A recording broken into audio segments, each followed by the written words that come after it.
Lena sits frozen in her car, rain streaking the windshield as thunder murmurs above. Her trembling hands clutch the steering wheel, eyes fixed on the dark bloodstains smeared across her sleeve, proof of something she cannot unsee. Victor's cold words echo endlessly. "You didn't see anything tonight, Lena. Forget it." Earlier that evening, the world had felt deceptively normal. Daniel fussed with his tie, his nerves betraying how much the dinner meant: a chance at promotion, a step closer to stability. But Lena couldn't shake her unease. Victor's invitation had been oddly personal, almost predatory, as if she, not Daniel, was the true reason for it. The mansion gleamed with sophistication, yet something beneath the laughter felt wrong. Victor's wife, Elise, watched Lena with quiet sorrow, while Victor's charm slithered through every word. Then came the private tour, the whispering behind closed doors, the sudden scream that shattered the evening. Lena witnessed something monstrous, and silence became her only protection. Before that fateful dinner, Lena's world moved in quiet, predictable loops. She had left her marketing career to support Daniel's climb in the corporate world, believing in shared dreams. Their suburban life appeared perfect: polished smiles, polite conversations, yet every silence at dinner echoed a growing void between them she could no longer ignore. Daniel's obsession with success consumed what was once tenderness. He idolized Victor Hale, a man whose power he mistook for mentorship. Victor's reputation for manipulation was whispered in corridors, loyalty tested through mind games and moral compromises. Daniel, blind to warning signs, saw only opportunity, while Lena watched the man she loved slowly vanish into ambition. Loneliness became Lena's quiet companion. Her journal pages filled with confessions she couldn't speak aloud, doubts, ache, and the question haunting her: when did love start feeling like silence? Rita, her loyal friend, saw what Lena couldn't admit.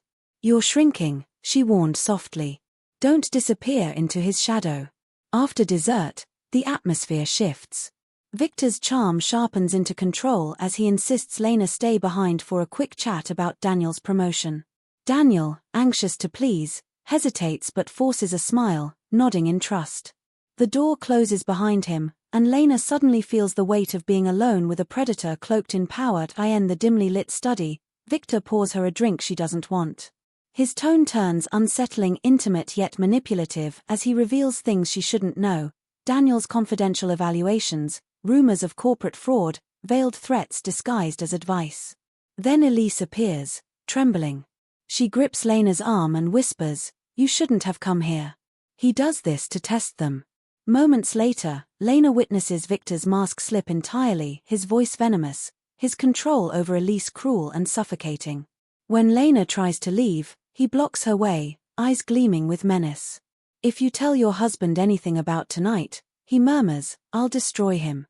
She flees into the rain, shaken, humiliated, and forever changed. Lena moves through the days like a ghost, pretending everything is fine while dread coils in her chest.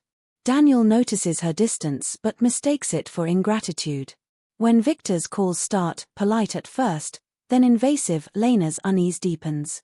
Shadows follow her car. Anonymous notes appear.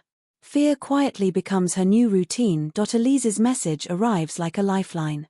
They meet in a quiet cafe, the air heavy with unspoken truths. Elise's voice shakes as she reveals Victor's secret: a collection of files on his employees, every weakness weaponized for control. "He owns people," she warns. "He doesn't forgive disobedience." When Lena confronts Daniel, desperation in her voice, he shuts her down completely. "Victor gave me everything," he says, eyes cold. "Don't ruin this for us." The marriage fractures beyond repair. Sleepless and paranoid, Lena begins documenting everything: voice recordings, emails, photos, determined to protect her sanity and finally reclaim her truth. The company retreat, laughter masks tension. Victor raises a toast, announcing Daniel's long-awaited promotion, then smirks, adding, "Behind every loyal man is an even more loyal wife." The room chuckles, but Lena feels the humiliation burn through her. In that instant, something inside her fractures beyond repair. Later that night, chaos erupts when Elise collapses near the pool.